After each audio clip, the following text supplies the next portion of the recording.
dusome. Urabona iyi ni Bible Bible. kandi si je nayanditse. Oya. Zirayanditse. Kandi si nawe wayanditse. Reka naje si je nayanditse. Reka da. Muganda kundi biri muri yo. Kandi biramfasha.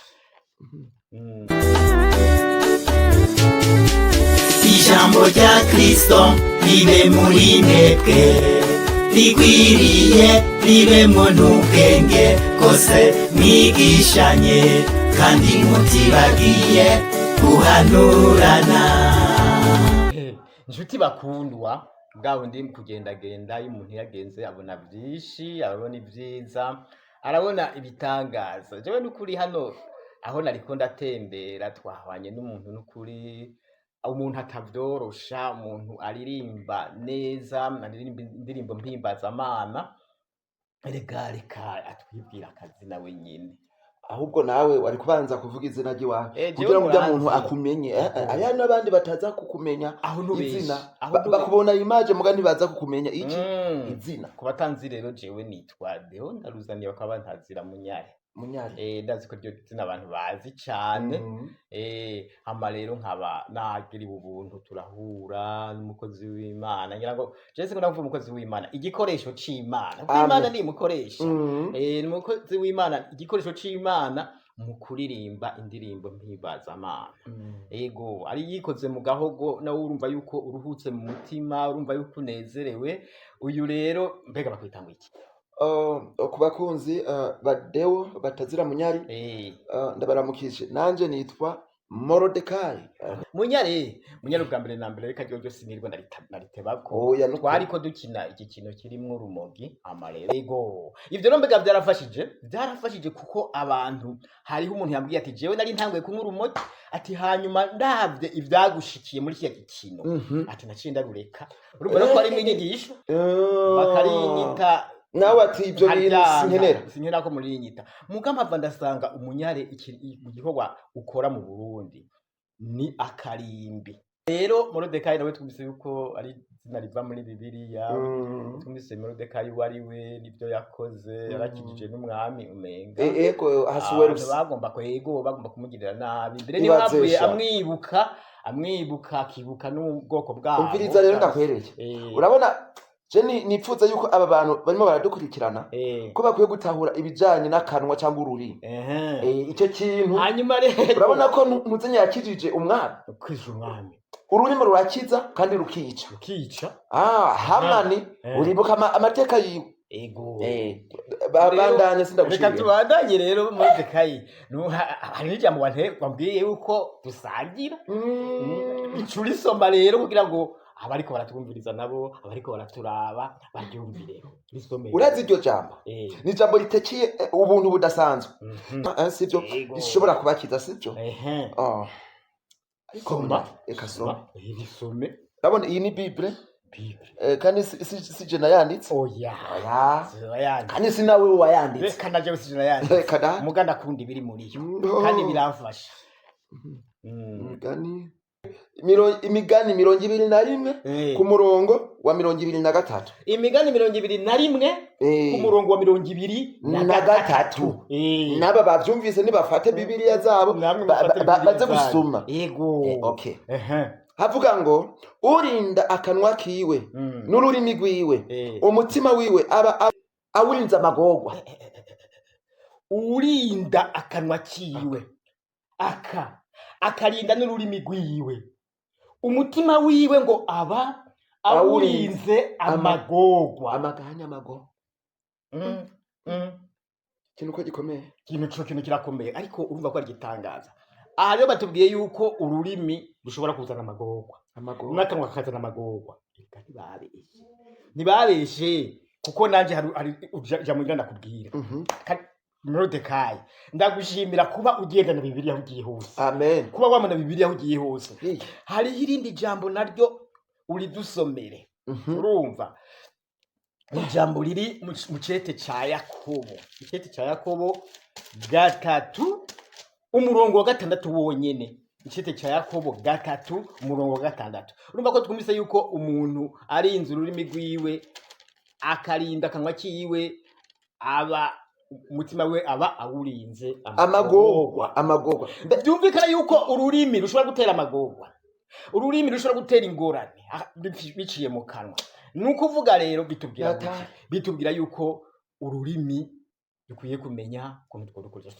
Soma aho hantu naho ngira ndasome mugabo hari akantu abantu benshi mwino misi bihutira kuvuga. Ariko cyane bandusome aho hantu twumva ingene ururimi rushobora gutera amagorwa kandi urwo rurimi ariko twakoresha ukizingurura urwo rurimi turiko dukoresha ururimi kandi ubizi ko umuririmbyi sindabizi ko umuririmbyi ziya ndirimbo zawe ziririmbisha ururimi ariko urumva yuko ururimi rushobora gukwega amagorwa kandi ugakwega ibyiza nako kandi bivanye n'uburyo wakoresheje ururimi rwawe cyangwa kandi wakoresheje soma twumve.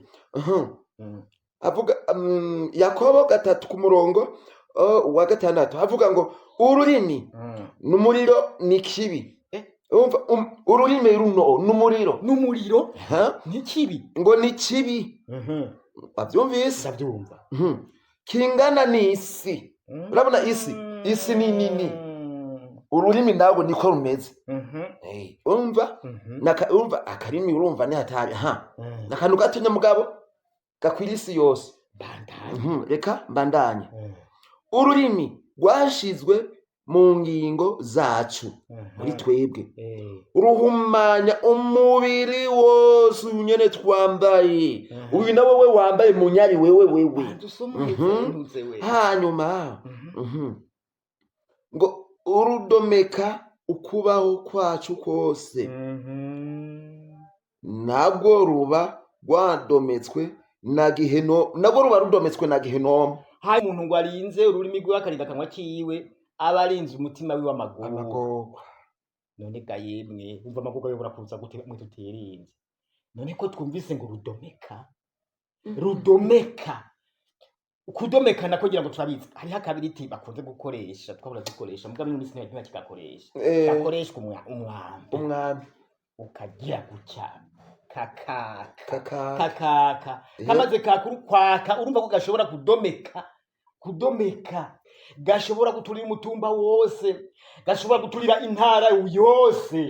Ega n'igihugu hatabonetse umuntu aza kuzina n'igihugu cofatwa n'ibindi bihugu bikagira gute bigafatwa. Rero urumva ko dukwiye kurinda akanwa kacu tukarinda n'ururimi rwacu. Kandi urumva mbega biva ururimi reka rukora mu buryo bwiza. Hari n'igihe uvuga amajambo wamenga ari meza ugasanga bivanye n'uburyo wayavuzemwo akweza akaga muri wewe. Ijambo ntidufe kurirandagatisha tutaramenya iyo rija niyo rije. Iki turi mu kwirinda none. Kwirinda.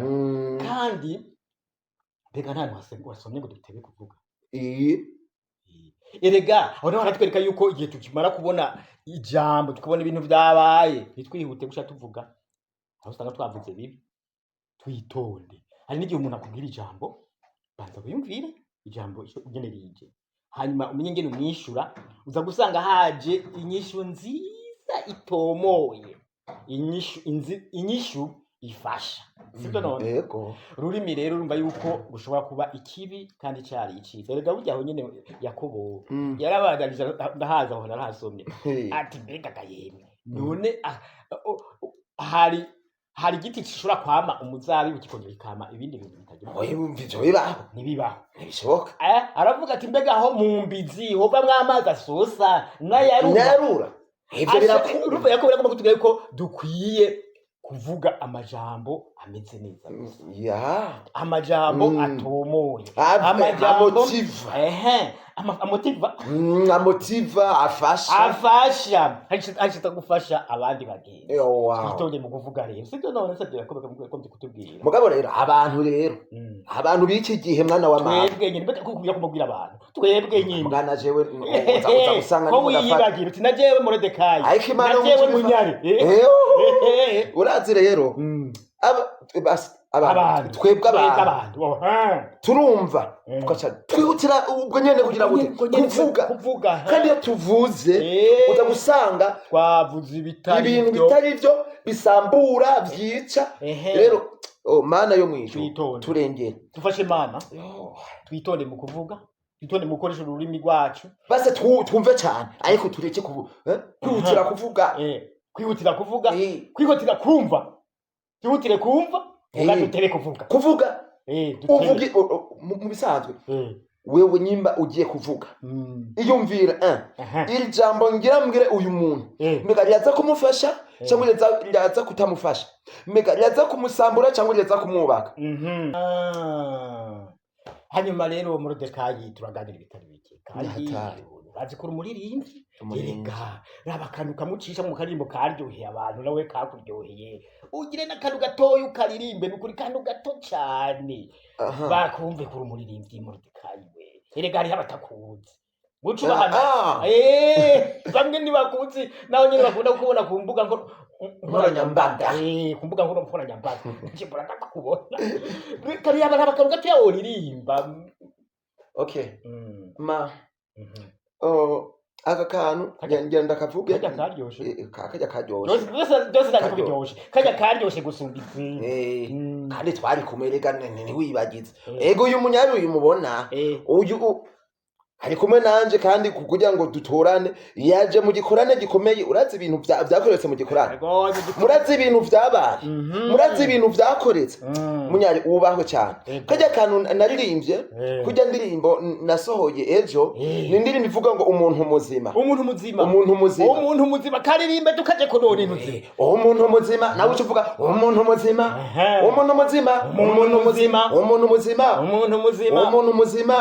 Imana iguhuze umuntu muzima akwicarikana umuntu muzima nabakomeye umuntu muzima okay sawa sasa rero no kuvuga ngo iyo ni imponje iyo ndirimbo rero abakunzi b'uyu Mutama Munyari twari kwijambo rivuga ngo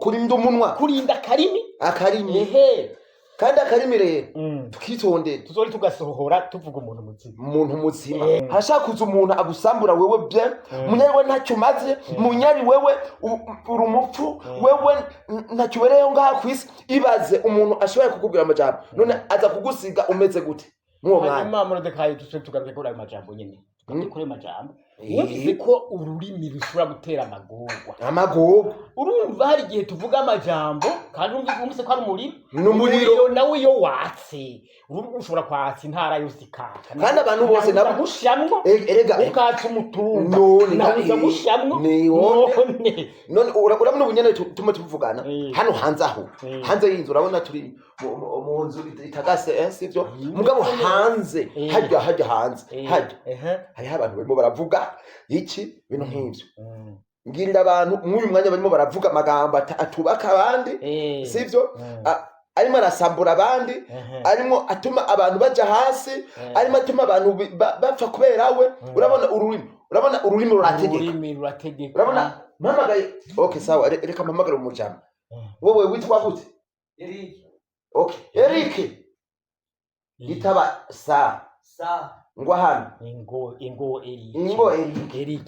ingo none nkoresheje ikingo ngaha kuri kamera amahoro ga Eric we ni sawa urabona nkoresheje ururimi ndamuhamagaye aritavye kandi nkoresheje amajambo ndashobora kumutuka cyangwa nkamukubita nkoresheje kwa ururimi ukamutuka none ibaze ndamukubise ndamututse nkoresheje muri bya bindi twasoma umva nza kuba ndamufashije oya kandi ureko yitabya nezerewe okay sawa no yimutuka nyari kunezerewe ati wewe ntacyo maze wewe uri umuntu atikibereye ngaha kwisi none mwuwo mwanya umva uza kuumeze gute nakubwira amajambo ndakubwira yuko nza guhava ndagupfunga si sawa none mwuwo mwanya muri wewe biza kugenda gute gisubire ukazi kawe ubumengo umeze nabi umeze nabi nipo urakoze Eric urakoze adukoresheje ururimi twakoresheje ururimi kandi mbako byagenze neza ego hanyuma rero duse n'abarangiza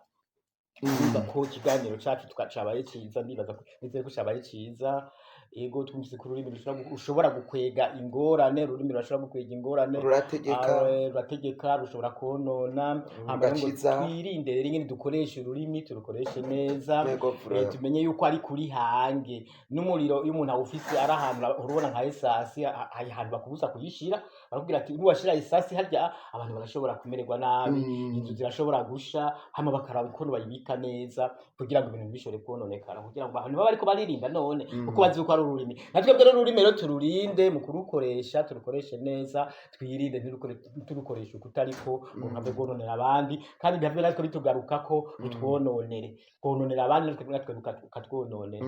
Rero murakoze cyane, mukomeze kumererwa neza, umunsi mwiza, mubone igikwa cyane cyo kuririmba mu kibandanye mu gikore neza, mwibuka n'ururimi muruvuge ko uzukorera akaririmbo kavuga ururimi akakantu uvuga ko rero kandi rero tuze turusohorana. Ego ako karirimbo tuzogasohorana. Ako karirimbo tuze tugategure n'ukuri tugakure. Aba nabo bagukurikirana bagenzi bawe batanga ayo mafaranga yo kugira gute runo yego ufise udufaranga ngo dutanga tugakorwa muri rimbo n'ukuri rujanye n'ururimi kugira ngo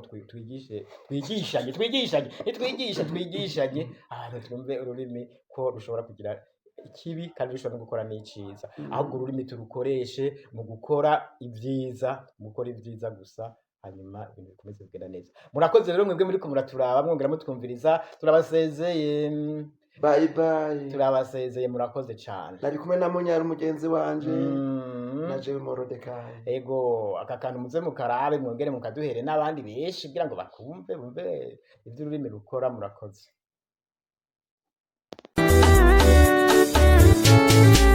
Ijambo rya Kristo ribe muri mwebwe, rigwiriye ribemwo n'ubwenge kose, mwigishanye kandi mutibagiye guhanurana.